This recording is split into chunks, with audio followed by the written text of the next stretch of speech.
if you would also like to learn how to use heat transfer vinyl in your cosplay, you're in luck because I'm going to show you how I made these beautiful flowers to put on my Yae Miko cosplay, and I'm going to show you how to do it from scratch. Welcome to Cosplayland! I am Alice and I have been a cosplayer for over 15 years, and there's something which I love, which is manipulating fabric to make it look extra special. And one of my favorite techniques is HTV or heat transfer vinyl. Now, spoiler alert, this tutorial is not really for beginners because I am going to be using advanced tools that make my life easier when I have to do a very big project like Yae Miko. I am going to be using tools like a heat press, which is similar to an iron but it's specialized for heat transfer vinyl. Everything that I'm going to be doing here you can actually do simply by tracing and using a cutting knife or an iron at home, but as I am going to be doing it for a very big cosplay, I'm going to be showing you how I use more advanced tools to create this effect with relative ease. Remember that you don't have to buy any of the machinery that I am going to use. In my case, I'm going to be using the Silhouette Cameo. I know a lot of people use Cricut, but it's a brand I was never fond of. And I had a silhouette portrait that lasted me 10 years before the machine's software didn't work anymore. But the machine was still working, so if you get one of these machines, consider them an investment that it's supposed to last you for a long time. But once again, just a cutting knife is gonna be as good, it's just gonna take way longer. The design for Yae Miko is so complex that if I had done it by hand, it would have taken me probably months to just cut every single flower. And as it is, it took a full week to do all the cuttings and all the ironing of all the pieces for Yae Miko, and that's literally just cutting and ironing pieces.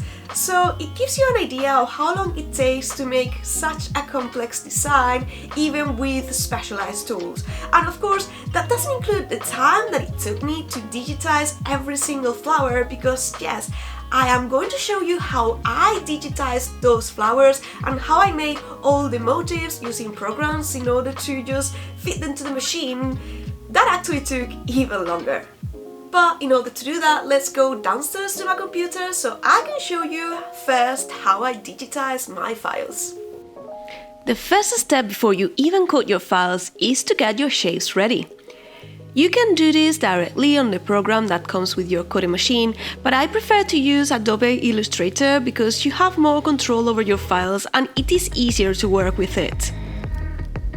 You can also use free programs like GIMP to do this, but as I said, the cutting machine itself will have the ability to do this. The process of digitizing files is actually very time-consuming and a little bit tedious, and it took me several weeks to be able to draw every single one of the flowers on Yae Miko's cosplay. If you are interested, I have the files for all of my previous works available on my Patreon, so I will be linking that in the description just to save you some time. Using the pen tool and playing with some extra properties, I draw every single line of my design. I also try my best to make sure my images are not distorted, because it is not the same to draw something which is in a 3D shape like a drawing of your character than it is going to be in a flat surface like the one we are going to be printing. Once you are happy with the file, it is time to open it in the cutting machine program. In this section, I am going through some of the most useful settings for my cutting machine, but if you are not interested, you can always skip this part. First of all, here is a tip that I did not know for a long time and it was really driving me crazy. If you go to Preferences and click on Import, make sure you have selected Open as Is. This gives the original size of your pattern as you draw it, so if your original drawing was 10 centimeters, it will open as a 10 centimeter file on the program. Otherwise, your file will shrink to fit inside the virtual cutting board, and you're gonna have to manually adjust the size of each file. And by the way, here you have all the patterns I drew for Yae Miko. It's a lot of patterns, and yes, it took a long time. Of course, it would be impossible to print it all in one go, and even if I could, it would be a little bit crazy, so we are gonna try to print them one at a time, or at least we are gonna try to bundle them as best as we can. You will see I have labeled some of the files so I know exactly which side or which part I am printing. You can delete any extra parts like names or positions just so they don't print with the rest of the file as well, or rather they don't cut. I also recommend you to rotate the files to save some vinyl while you print. This program will let you choose the size of paper or vinyl that you are gonna put on your mat. This is very useful to make sure the drawing fits on your material, because sometimes you may have wider papers or narrower papers, so you will know here if the file that you drew matches the size of the material you actually have. If it doesn't match, don't worry, you can always cut it in two parts. In my case, I will be printing directly from the vinyl roll, so I am telling the program to remove the sticky mat and giving it my own dimensions for the size of my material. You have some predefined, but you can actually make it longer by writing the correct measurements on the boxes.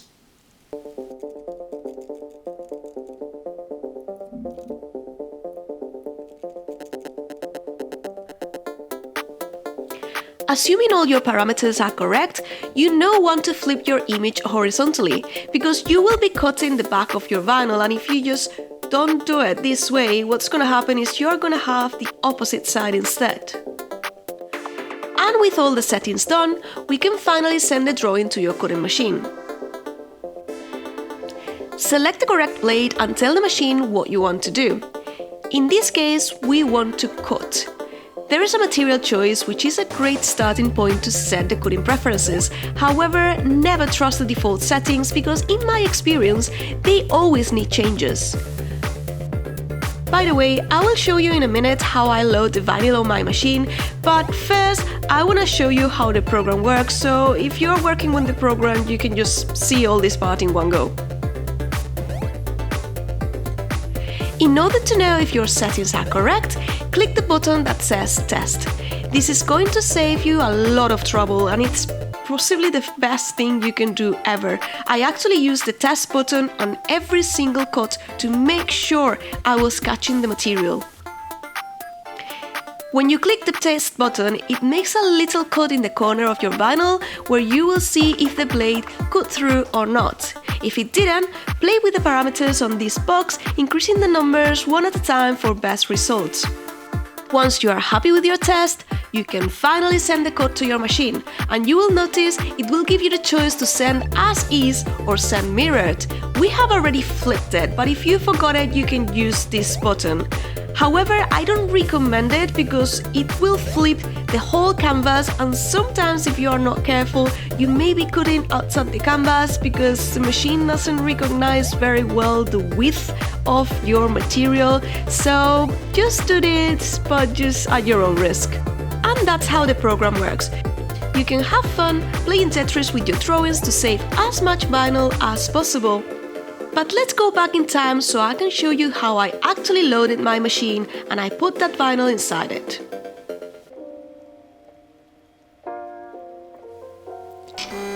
This is my Silhouette Cameo 5, and I chose this machine because it comes with a table extension to cut vinyl directly from the roll.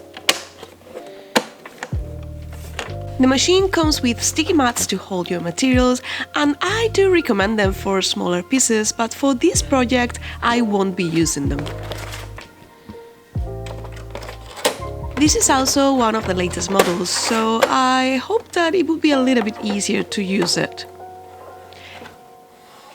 If you are going to be cutting particularly long designs like the one for Yae Miko, cutting from the roll seems to be the better option. But in any case, it's important to know which way to place your vinyl so you are cutting the right side.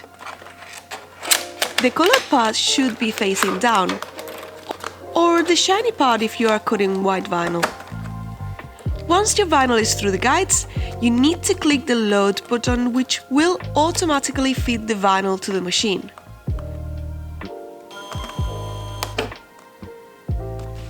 And just a reminder, there are a few pieces in the machine that you can move to make sure your rollers are catching the material correctly. And here's where I made a test cut and realized this wouldn't be as easy as it looked, because it never goes according to plan, does it?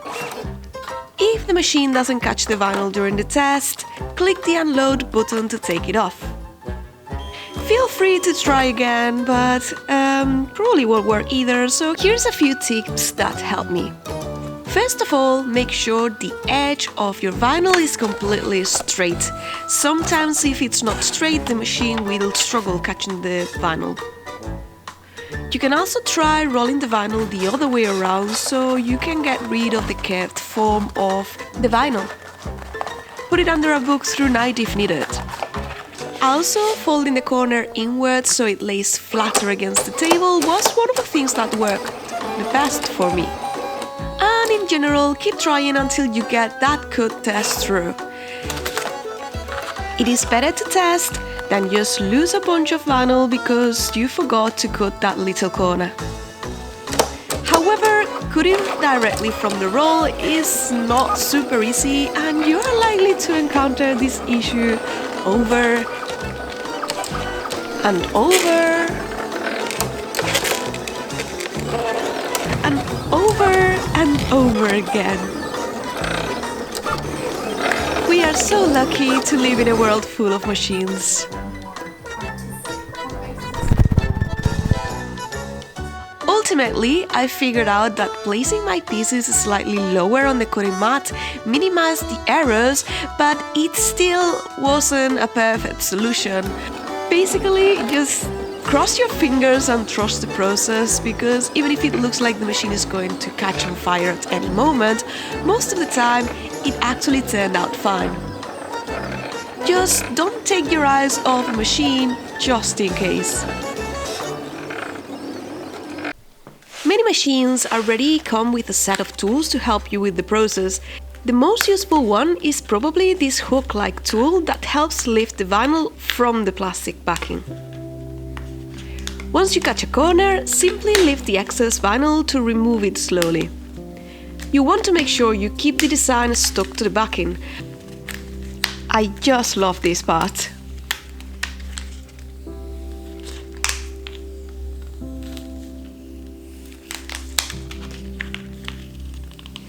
Don't forget to lift the inside of the petals as well.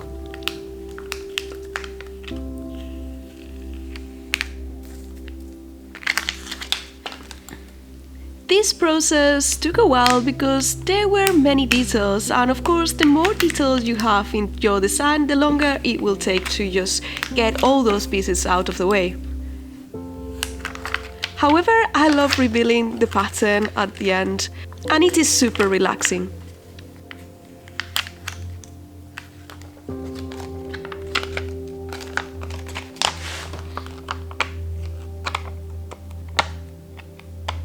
And here's a bonus tip to help you with complex designs like this one.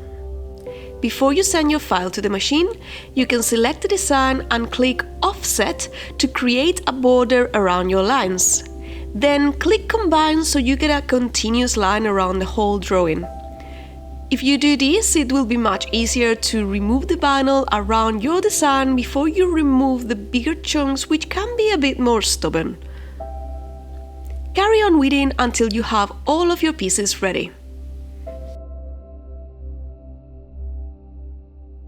It is time to transfer your vinyl, and I recommend you to do this as soon as possible after weeding. If you have to wait, make sure you stack your pieces plastic against plastic and keep them away from dust and debris. Before you start assembling the pieces, iron your fabric and make sure they are clean and free of cat hair. I wasn't too good at this part.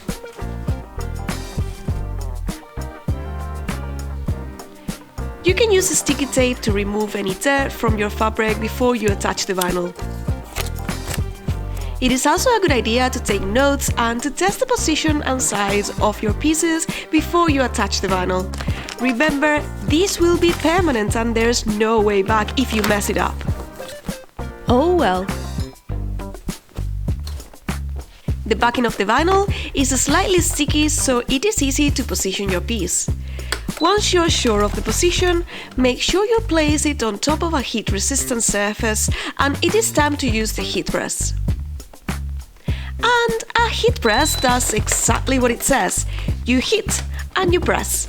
Your HTV will recommend how long you need to press it for, usually 20 to 30 seconds. Let it cool for a few seconds and it is time to peel. And this part is so satisfying. Time to repeat. If you have any excess vinyl around your fabric, it is best to cut it before you press. And don't forget to go slowly. If at any point your vinyl is still stuck, simply apply heat and try again. Another nice thing about this technique is that you can overlap several colors. Just make sure you put a cloth on top to protect the vinyl which is already there, otherwise you could melt it. I did this for several pieces in the costume.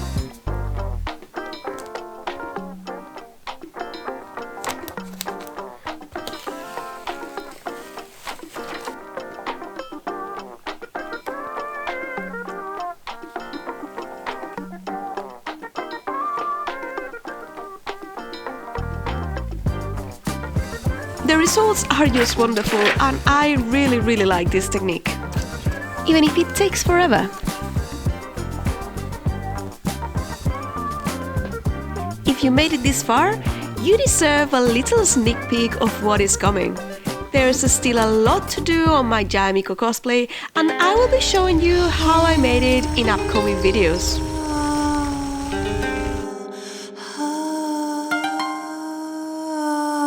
And this is how I made my Yae Miko, or rather how I'm still making my Yae Miko, because it's a work in progress and hopefully that I will solve very soon, so make sure to stay tuned. Remember that if you are also making a project like this, you can actually download the cutting files for this particular project and several other projects in my page, so if you want to still do this but with a little bit more ease, you may be interested in them. I hope this was useful to you. Let me know in the comments if you liked it, and I will be seeing you in the next adventure. Bye! That helps a lot, you know. I mean, yeah, just go for it, girl. And you also sew it? Maybe?